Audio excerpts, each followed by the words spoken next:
প্রিয় ভাইয়েরা আমার, নবী আলাইহিস সালাতু ওয়াস সালাম বলেছেন, মায়ের পায়ের নিচে জান্নাত। মা হলো জান্নাত, বাবা হলো জান্নাতের গেট।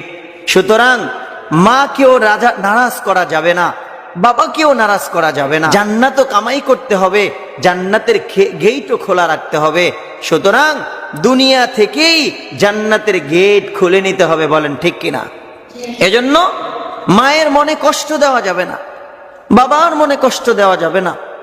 মা যেমনি লালন পালন করে, বাবাও রক্তকে ঘাম বানিয়ে সেই ঘাম জড়িয়ে আমাদেরকে লাইফ সেটেল করার চেষ্টা করে, আমাদের জিন্দেগি সাজানোর চেষ্টা করে।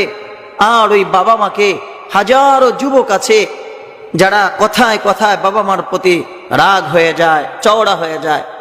হ্যাঁ, আবার কিছু যুবক এমনও আছে যারা, এমন কিছু রিক্সাওয়ালাও আমার বাংলাদেশে আছে যারা নিজেদের রক্ত বিক্রি করে হইল মা বাবার খেদমত করার চেষ্টা করে। বলেন ঠিক কিনা?